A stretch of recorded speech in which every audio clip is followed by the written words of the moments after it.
새로운 시각으로 세상을 봅니다. 정용실의 뉴스 브런치 뉴스픽.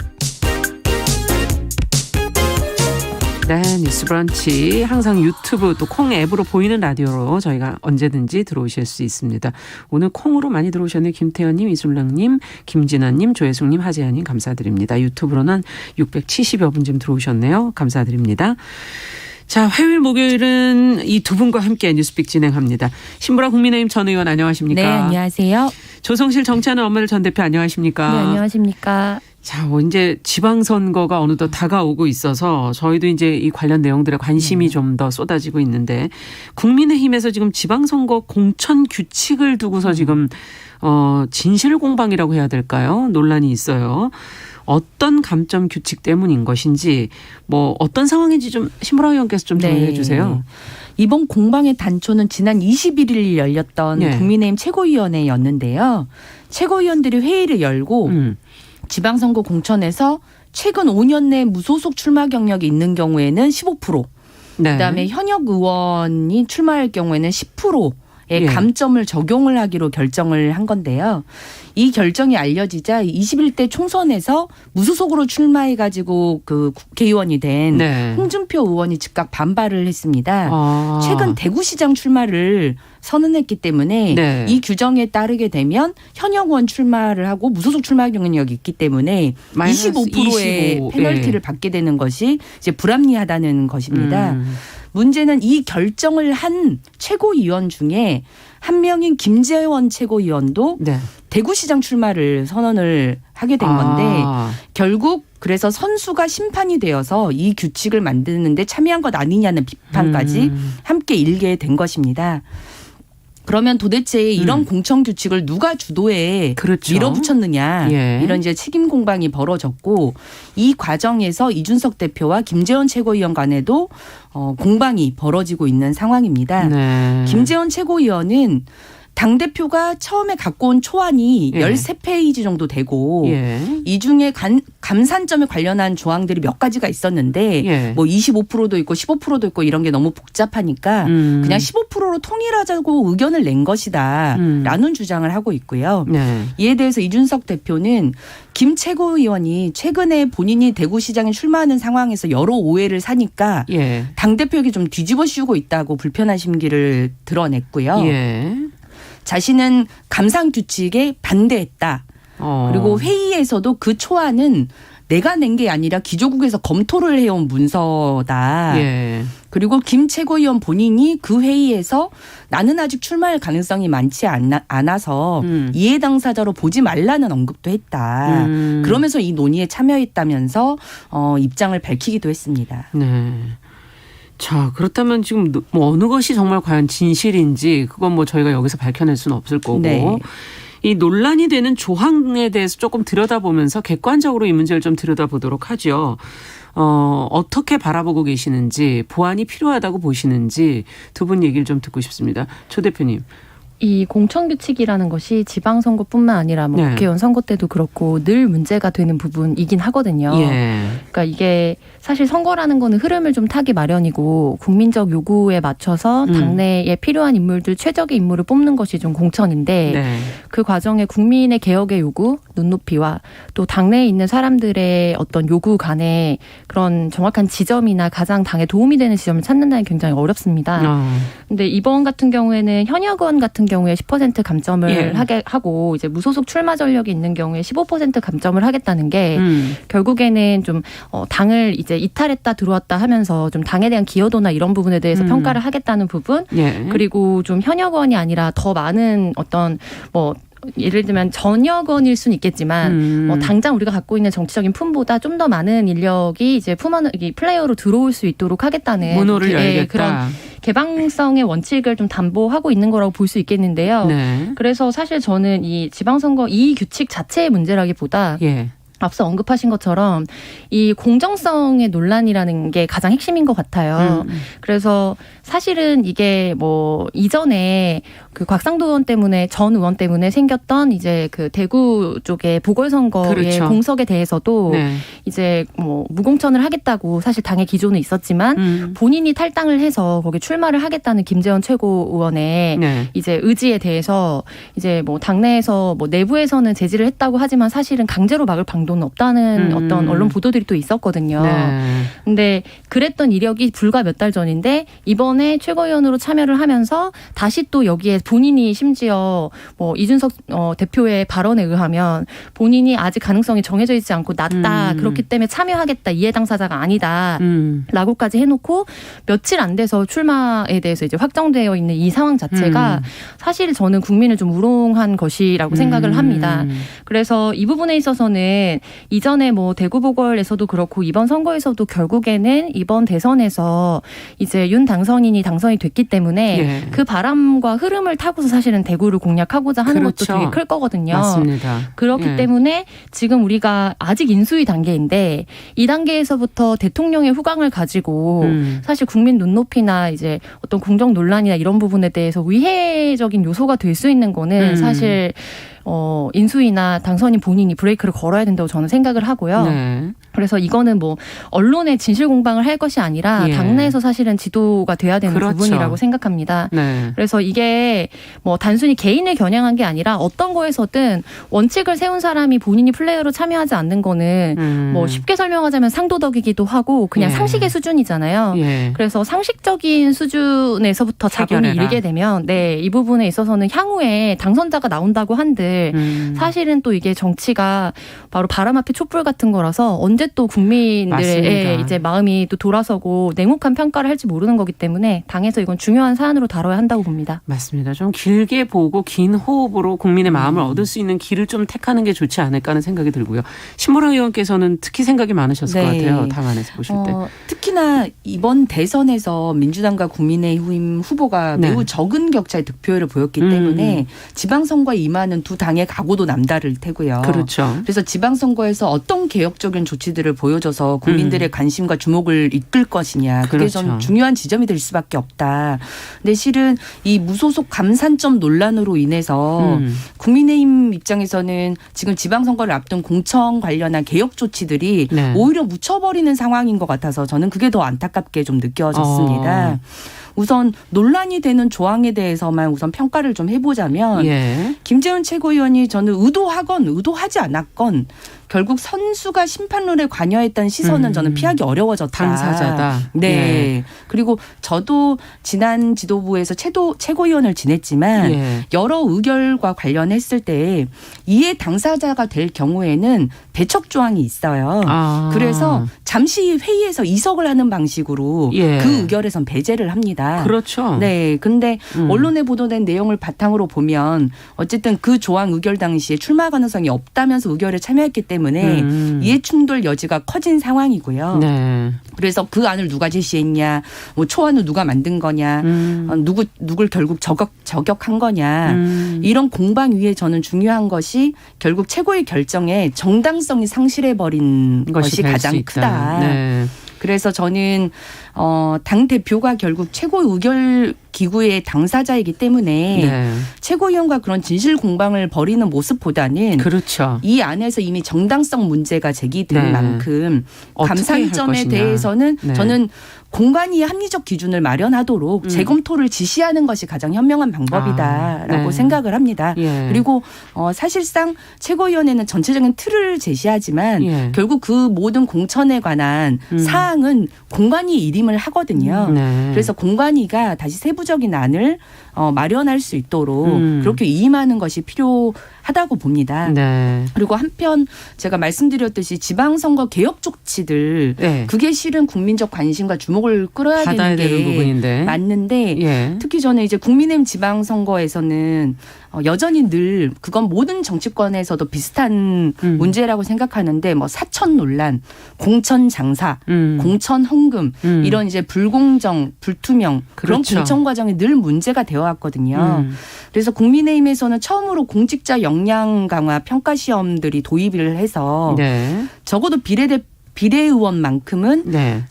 등급 일정 정도 등급 이상이 되어야만 공천 자격 심사 자격을 부여하는 것 네. 이런 것들을 통해서 공직자로서 공직 수행에 역량도 안 되는 사람이 어떤 공천 장사나 뭐 그런 그렇죠. 것들을 통해서 사천으로 가는 것 그런 논란을 막고 공정성이나 객관성을 검증하자는 것 저는 이런 시도는 네. 정말 좀 필요한 부분이다라는 생각을 했고요. 그러네요. 이런 개혁 조치들 그리고 이준석 당대표가 국회의원 선거구별로 지금 법적 조항상을 반드시 여성 1인을 공천해야 된다는 조항이 있습니다. 네. 그런데 사실 많은 당협들에서 그 1인을 거의 그 당선 가능성이 높은 가번에 배치하는 게 아니라 나번에 배치를 해서 결국 의회 진입을 사실상 막게 하는 그런 결과들이 많이 있었기 네. 때문에 정말 여성 우선 공천에 맞게 하려면 가번의 우선 공천을 할 수 있도록 하는 네. 것도 적극 검토하겠다는 발언을 했어요. 그래요? 저는 네. 이런 개혁 조치들이 좀 반영이 예. 되는 부분들을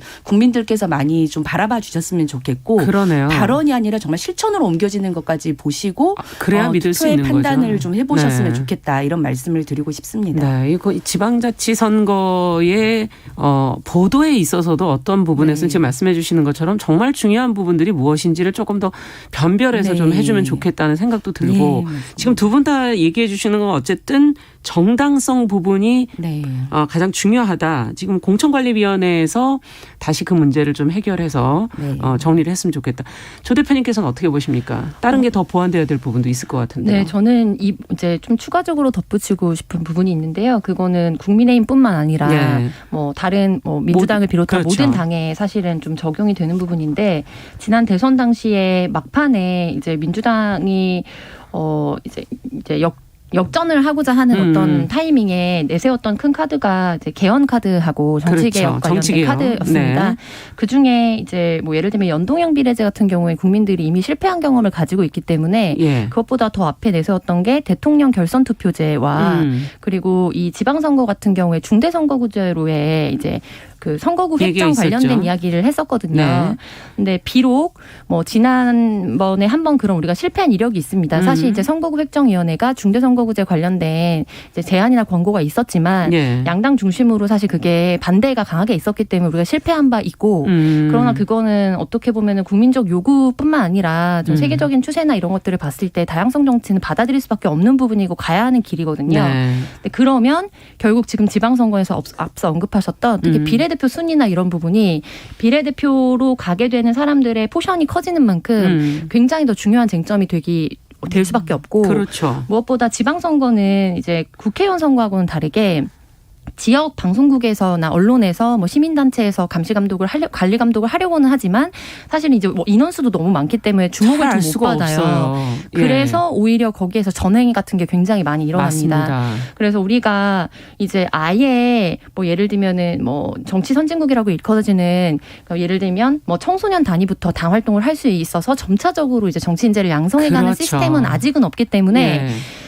이제 완전히 정말 순번제를 정해서 자기가 어느 정도의 이제 당선 가능성으로 들어갈 수 있는지에서 예상할 수는 없다고 하더라도 기본적인 틀을 사실 갖춰놓는 건 굉장히 중요하다고 봅니다. 예를 들면 뭐 1번, 뭐 4번, 뭐 7번 이런 식으로는 새로운 인재를 그때그때 맞게 영입을 한다고 하더라도 중간에 당선 가능성에 가까운 순번에서는 당내에서 역할을 충실하게 하고 이제 정무적인 경험을 쌓았던 사람들이 자연스럽게 자신의 진로를 어느 정도 예상하면서 상장할 수 있도록 해주는 그런 예측 가능성이 있어야 되는데 현재는 그렇지 않습니다. 우리 정치는 예측 가능성이 없지 않습니까? 전혀 없고요.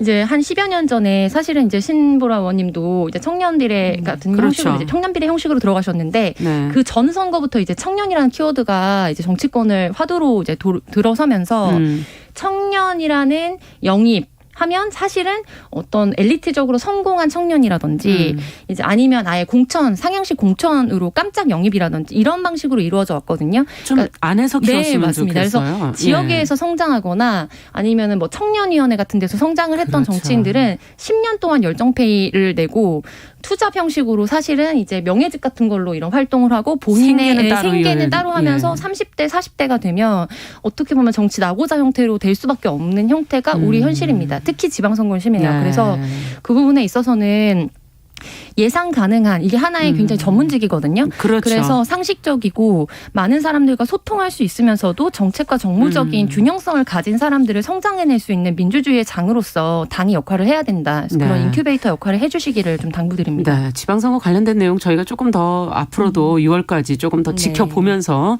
하나하나 더 고쳐야 될 부분들을 같이 좀 논의해 보도록 하죠. 어쨌든 정치인의 생명에 또 경력에 어떤 예측 가능성도 전문성을 높일 수 있는 데는 또 중요한 부분 아닌가 하는 지적도 좀 해 주셨습니다. 자, 오늘 얘기는 여기 1번 이 뉴스는 여기까지 듣도록 하고 이제 두 번째 뉴스로 좀 가보죠. 좀 다소 황당한 뉴스여서 이걸 어떻게 봐야 되나 여러 가지 생각이 드는 뉴스였는데요. 대구의 한 여자 고등학교 앞에 괴상한 현수막을 내건 남성이 지금 경찰에 붙잡혔습니다. 결국은 지금 정신병원으로 가게 됐다는 지금 보도가 나왔는데 어떤 일이 벌어진 거고 왜 병원까지 가게 된 건지 조 대표님께서 좀 정리를 해 주시겠어요? 네, 공교롭게도 오늘 좀 대구 관련된 이야기를 많이 하게 되는데요. 네, 죄송합니다. 대구 한 여고 앞에 그러니까 13세에서 20세 사이에 60대 할아버지 아이를 낳고 살림할 희생종을 구한다. 뭐 이런 형식이 굉장히 참혹하고 좀 뜨악하는 플랜카드가 걸려서 이게 인터넷에도 돌아다니기도 하고 한 프로그램에서 뭐 보도를 하기도 하고 했거든요. 그래서 이제 저는 사실 이거를 뉴스로 봤을 때 이거 합성이 아닐까 할 정도로 사실 믿어지지 않는 수준이었어요. 근데 이제 대구에서 이 사람을 5개 광고물법 위반 등의 혐의로 입건했고 사실 제가 이제 방송이라서 다 읽진 않았지만 그 플랜카드의 원문을 보면 굉장히 더 이제 뭐 깜짝 놀랄 만한 수준이거든요. 그래서 이제 한 방송에서 인터뷰를 했을 때는 실제로 여성 부모에게 허락을 받으면 문제가 없다. 본인이 종손이기 때문에 아이를 낳으려고 했다라는 본인 입장에서는 명확한 의지를 좀 표명한 바 있습니다. 근데 좀 문제가 된 거는 이분을 5개 광고물법 위반으로 이 사람을 좀 이제 구속 수사를 해달라라는 경찰의 요청에 대해서 구속 수사를 받지 못하는 상태로 이제 이게 또 기각이 된 겁니까? 기각이 된 상황입니다. 근데 그거는 이제 이게 5개 광고물법 위반인데 현장에서 잡힌 것도 아니고 이제 사실은 이게 구속의 원칙에는 뭐 부합하지 아니한다는 게 법원의 판단이고요. 근데 어떻게 보면 다행히도 경찰이 이에 대해서 그렇지만 이제 재범 우려가 심각하고 있다라고 해서 좀 행정명령의 형태로 행정입원을 진행을 시켰습니다. 그래서 경찰 요청으로 현재는 정신병원에 좀 이송이 되어 있는 상황이고요. 이거는 정신건강복지법에 근거해서 진행이 되었고 3개월 정도 이 안에서 전문가의 이제 검토를 받다가 뭐 내원 치료가 가능할지 아니면 계속해서 입원 치료를 해야 될지가 결정될 상황에 놓여 있습니다. 자, 지금 이거 여러 가지로 좀 봐야 될 텐데 법적인 것도 좀 저희가 들여다봐야 되고 과연 지금 이제 구속이 가능한지 그리고 어떻게 처벌할 수 있는지에 대해서도 좀 봐야 될 것 같고 그다음에 이제 이런 과정에서 현수막의 내용이라든지 앞서도 굉장히 뜨악하고 놀랄만한 내용이라고 얘기하셨는데 그런 걸 대다수 여성들을 바라보는 그 심정은 또 어떨까도 한번 헤아려 봐야 되지 않을까 하는 생각이 들어요. 두 분께서 좀 간단하게 좀 얘기를 해 주신다면. 예, 우선 청취자 여러분들께서 아시는 분들도 있고 모르시는 분들 혹시 계실 것 같아서 그 현수막 내용을 보면 60대 할아베 아이 낳고 살림할 희생종. 13세에서 20세 여성분 구함 이런 내용이에요. 그 외에도 좀 더 심한 언어도 있는데 그러니까 거의 그런 내용의 믿을 수 없는 내용의 현수막을 그 차량 이제 왼편에 붙여가지고 그걸 학생들이 다니는 학교 앞에 버젓이 세워두고 그 홍보를 한 겁니다 사실상. 그리고 그 증거가 학생들의 사진으로도 찍혀 있고 학생들에게는 성적 모욕감을 불러일으키는 부분들이 있고 그게 이제 미성년자에게 성행위를 뭐 홍보 종용하는 어떤 그런 행위 자체가 실은 뭐 위법적이잖아요 누가 봐도. 그렇지만 어쨌든 경찰이 이 사람을 그래서 현행범으로 체포를 하고 법원에 구속영장을 청구했으니 당연히 구속돼야 되는 거 아니냐. 라고 일반인들은 생각하죠. 그랬는데 이제 이게 기각이 되다 보니 이게 어떻게 기각이 되느냐. 근데 저도 이제 법률 전문가는 아니지만 내용을 좀 살펴보니까요. 법원은 이 현행범의 체포 요건을 예. 경찰이 이제 충족하지 못했다 합리적으로 그게 가장 큰 사유라고 좀 보여집니다. 네. 왜냐하면 우리가 이제 신체 자유랄지 이런 것들이 있기 때문에 체포 영장 없이는 체포할 수 없잖아요. 그렇죠. 기본적으로. 예. 근데 현행 범일 경우에는 체포 영장 없이도 가능하죠. 체포할 수 있다라고 네. 하는 형사소송법상의 조항이 있습니다.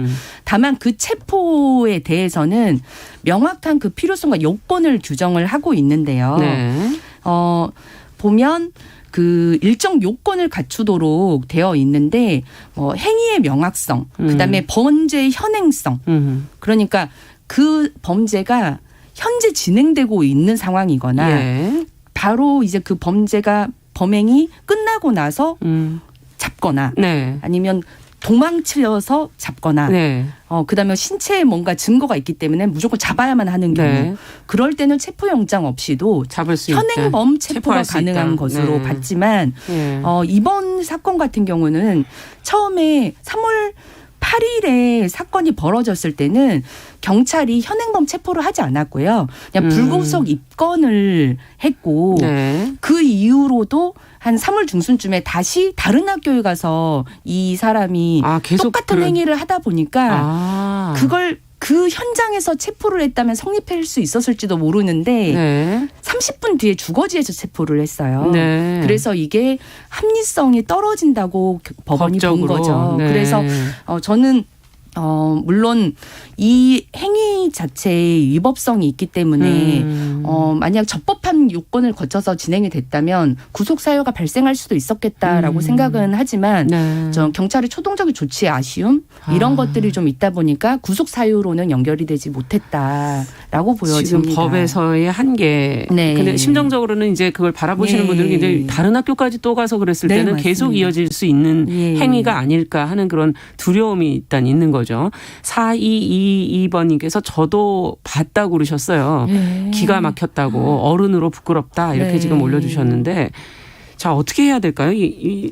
여성들의 심리 또 학생들의 그 심정도 좀 헤아려야 되지 않을까요? 네, 이 부분 같은 경우에는 이제 5개 광고물법을 위반을 주요한 혐의로서 구속영장을 신청했던 것으로 좀 알려져 있고요.